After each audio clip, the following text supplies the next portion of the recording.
The morning sun, still a gentle caress rather than a searing embrace, filtered through the gnarled branches of the ancient oaks, dappling the dew-kissed grass with shifting patterns of light and shadow.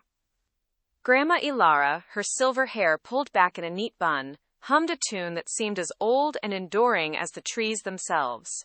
Her hands, gnarled by years of tending to the earth, moved with surprising agility among the thorny stems of her prize-winning roses. Each bloom was a testament to her dedication. Velvety reds, blushing pinks, and creamy whites, all unfurling their delicate petals to the new day. She leaned in, inhaling deeply, the sweet, heady perfume filling her lungs, a familiar comfort that settled deep in her bones. This was her ritual, a quiet communion with the beauty she had cultivated. Beyond the vibrant riot of the rose garden stood the cottage. It wasn't grand, not in the way modern houses aspired to be, but it possessed a charm that whispered of untold stories and unwavering warmth. Its walls, a cheerful shade of periwinkle blue, seemed to absorb the morning light, radiating a soft glow. Crisp white trim outlined windows adorned with lace curtains, peeking out like shy eyes. A rambling clematis vine, heavy with purple blossoms, scaled one side, its tendrils reaching towards the terracotta chimney pot that jutted jauntily from the shingled roof. A worn wooden porch swing, painted a matching blue, hung beside the front door, inviting weary souls to rest. It was nestled so perfectly among the towering oaks, their colossal trunks like silent sentinels, that it felt less like a dwelling, and more like an extension of the very landscape itself. A small, bubbling bird bath sat on a mossy stone, a constant hub of avian activity. Its gentle gurgle, a subtle counterpoint to the distant hum of the awakening world. Ilara wiped her hands on her faded gardening apron, a faint smile playing on her lips. She surveyed her domain, a sense of profound peace washing over her. Here, time moved at a different pace, dictated by the sun's arc and the rhythm of the seasons. Her days were a tapestry woven with simple pleasures. Tending her garden, baking apple pies for the neighborhood children, reading well-loved novels in the afternoon sun, and exchanging pleasantries with the mailman, Mr. Henderson, who always had a new joke to tell. The cottage was more than just a house. It was a sanctuary, a living repository of memories spanning generations. It held the echoes of laughter, the scent of lavender and old books, and the quiet comfort of a life well lived. Lately, though, a faint disquiet had begun to ripple through her tranquil existence. It started subtly, with unsolicited flyers tucked under her doormat, then increasingly persistent phone calls from an unknown number. Prime development opportunity. The voices would drone, sleek and persuasive, promising her a better, easier life. Ilara would politely decline, her voice firm but tinged with a weariness she couldn't quite shake. The last few days, a dark, expensive-looking car had been parked intermittently down the lane, its tinted windows offering no clue as to its occupant. A shiver, not from the morning chill, traced its way down her spine. The cottage had always been her fortress, impervious to the outside world. But now, it felt as though the world, with its relentless pursuit of progress and profit, was beginning to press in. She clutched the worn handle of her watering can a little tighter, her gentle demeanor hardening almost imperceptibly. This blue cottage, her haven, was not just a collection of bricks and mortar. It was her legacy, and she would protect it fiercely, with every fiber of her being. A man with a shiny smile. The rumble started low, a distant growl that vibrated through the ancient flagstones of Ilara's cottage. It grew steadily, transforming into a purr, then a sleek, almost predatory hum that finally cut out with a soft sigh right outside her garden gate. Ilara, stirring sugar into her tea, peered through the lace curtains. A car, not just any car, but a polished obsidian behemoth, long and low to the ground, reflecting the morning sun like a dark jewel. It looked entirely out of place on the winding, overgrown lane that usually only saw bicycles, or the occasional postman's van. A car door opened with a muted thud, and a figure emerged. He was tall, dressed in a suit so impeccably tailored it seemed to have been painted on. His shoes, she noticed, glinted with an almost unnatural sheen, reflecting the gravel beneath them. As he turned towards the cottage, a smile bloomed on his face, a brilliant, almost blinding flash of white teeth against tanned skin. It was a smile that didn't quite reach his eyes, which remained cool and assessing. He approached the cottage with an unhurried, confident stride, his polished shoes crunching softly on the path. Ilara, her teacup still clutched in her hand, opened the door, just as he reached the porch. He extended a hand, his movements fluid and practiced. "Good morning, Mrs. Ilara Finch, I presume?" His voice was smooth as aged whiskey, carrying an undertone of practiced charm. "Silas Blackwood." "A distinct pleasure." Ilara, a little flustered by his sudden, imposing presence, took his hand. His grip was firm, almost too firm, and his skin felt oddly cool. "It's Ilara Thorne, actually, Mr. Blackwood. Finch was my maiden name." He chuckled, a low, rich sound. "My apologies, Mrs. Thorne. The records can be rather unyielding. Please, call me Silas. And you must call me Ilara." He gestured vaguely at the cottage with an expansive sweep of his hand. "Lovely place you have here. Truly. A veritable relic, in the best possible sense of the word." Ilara felt a flicker of unease at the word, relic. But his smile was so captivating, so thoroughly shiny that she dismissed it. "Thank you. It's been in my family for generations." Silas Blackwood nodded, his gaze sweeping over the cottage's weathered stone and climbing roses. "Indeed. Which brings me to the purpose of my visit, Ilara. I represent a consortium of investors, a visionary group dedicated to progress. We've been acquiring properties in this area strategically, you understand, for a rather significant development." He paused, allowing the weight of his words to settle. "A game changer, really. Upscale residences, modern amenities, a truly vibrant community for the future." Ilara's brow furrowed. "Development? But this is a quiet lane. There's nothing like that around here." "Precisely." Silas's smile widened, if that were possible. "That's the beauty of it. Untapped potential. And your charming cottage, Ilara, sits right at the heart of our proposed new town center. A prime location, one might say. And as such, we're prepared to offer you a truly exceptional deal." He leaned forward slightly, his eyes glinting with an almost predatory eagerness. "A development deal, Ilara, that would secure your financial future beyond your wildest dreams. Quote, big maps and big promises." The crisp snap of unfolding paper filled the small, familiar parlor, momentarily eclipsing the scent of lavender and old books. Mr. Blackwood, radiating an almost artificial cheerfulness, spread a series of enormous, glossy maps across Grandma Ilara's polished oak table, effectively burying the doilies and a half-finished crossword. They were vibrant, almost aggressively colorful, depicting a landscape utterly alien to the quiet street outside. Towers of shimmering glass and steel pierced a cerulean sky, surrounded by impossibly green parks and wide, clean avenues bustling with tiny, futuristic cars. "Just imagine, Mrs. Ilara," Blackwood purred, his manicured finger tracing a path through the architectural fantasia. "A true urban renaissance. This." He tapped a spot near the center of the largest map. "This will be the heart of the new district. A vibrant hub of commerce, culture, and convenience. And right here," his finger glided to a smaller, less prominent square near the edge of the sprawling design. "Your new abode.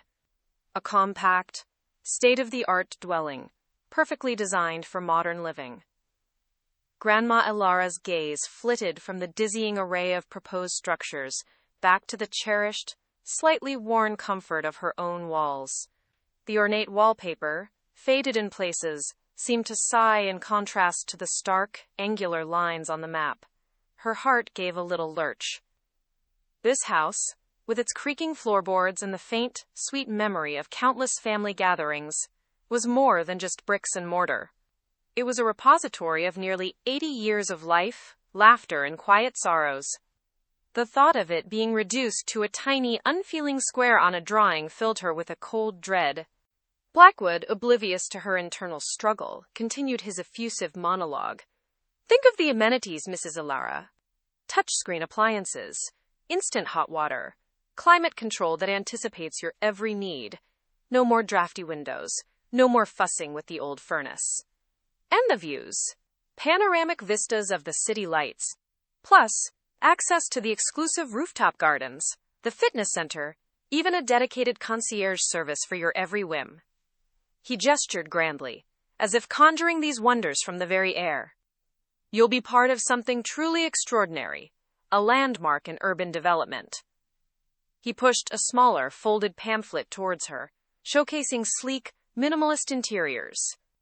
And the best part, Mrs. Alara, is the complete lack of responsibility.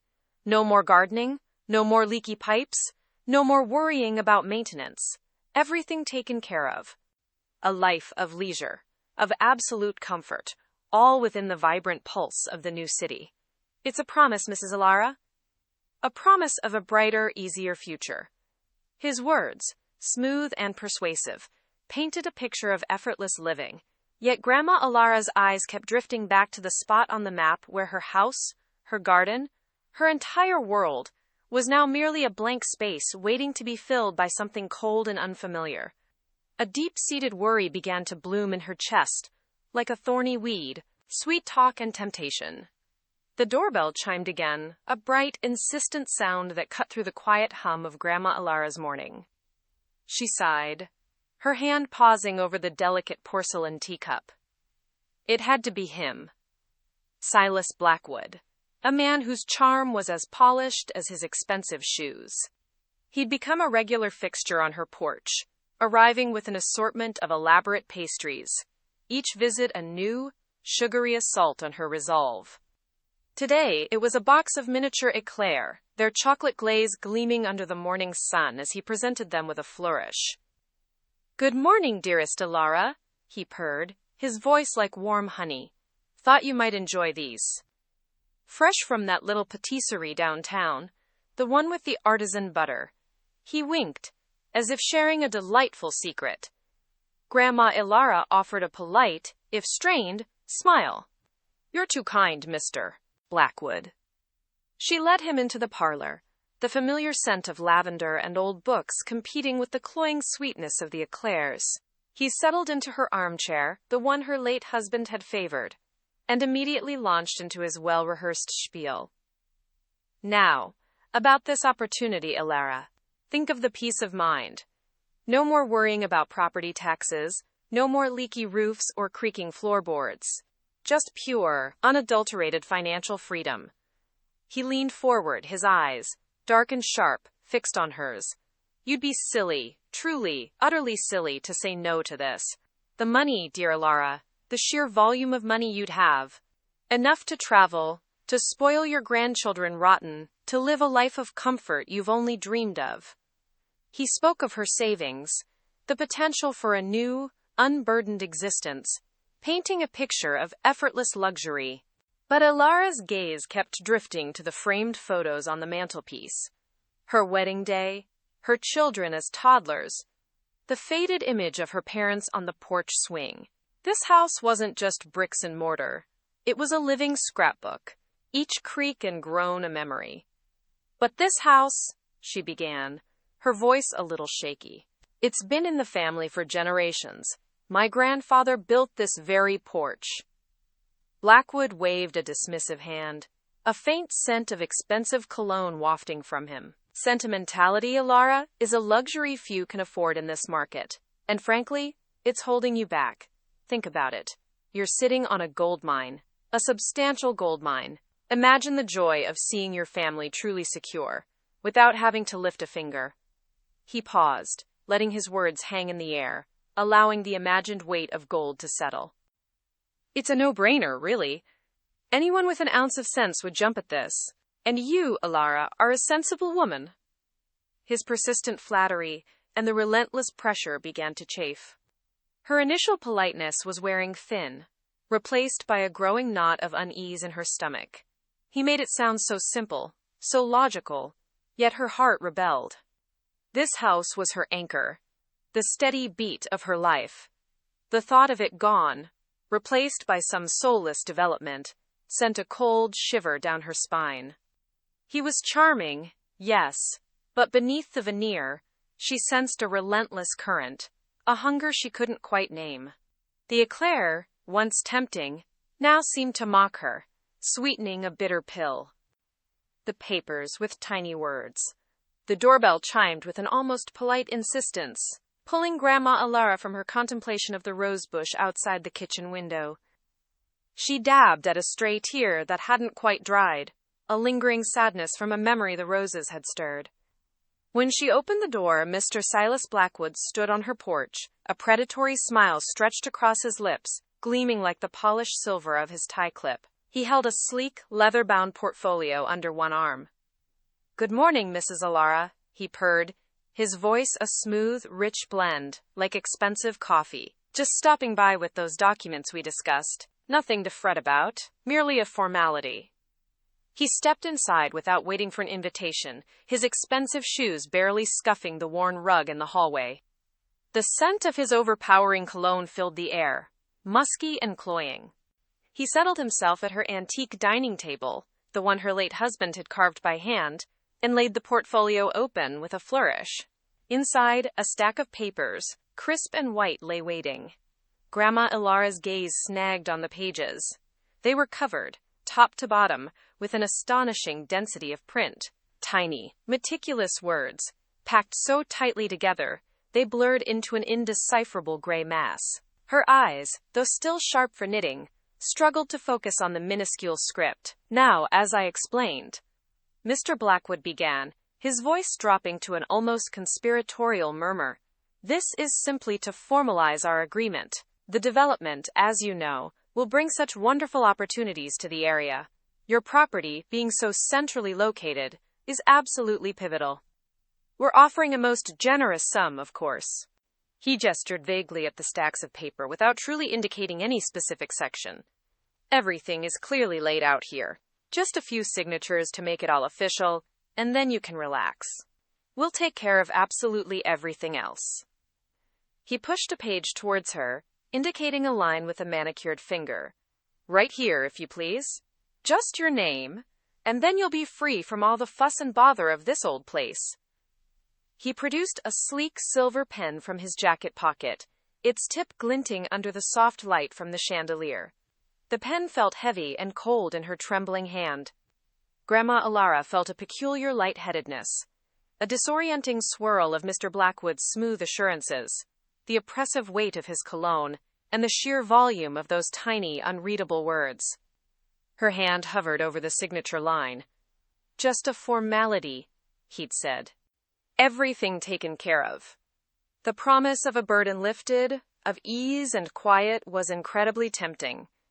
She closed her eyes for a moment, picturing the quiet life he implied, a life free from the creaking floors and the constant worry of roof repairs. She almost pressed the pen to the paper, the metallic tang of the pen cap already on her tongue. Lily's arrival. The familiar scent of honeysuckle and damp earth greeted Lily as she pushed open the creaky gate to Grandma Alara's cottage. Sunlight dappled through the ancient oak, painting shifting patterns on the cobblestone path. Normally, the air hummed with the gentle buzz of bees and the distant coo of doves, a peaceful symphony that always soothed Lily's frayed nerves. Today, however, an odd quiet hung in the air, a stillness that pricked at her intuition. She rapped lightly on the floral-painted door, a tradition that predated her earliest memories. Instead of Grandma's usual bright, "Come in, darling," her voice, when it finally came, was strained, almost brittle. "It's open, dear." Lily stepped inside, her eyes immediately scanning the cozy, cluttered living room. Dust motes danced in the sunbeams filtering through the lace curtains, illuminating the familiar mismatched teacups on the mantelpiece, the overflowing bookshelf, and the well-worn armchair where Grandma Alara invariably sat. But Grandma wasn't in her armchair. She was perched on the edge of the sofa, her back ramrod straight, her usually rosy cheeks pale. Across from her, in the antique wingback that always made him look like a predatory bird, sat Mr. Silas Blackwood,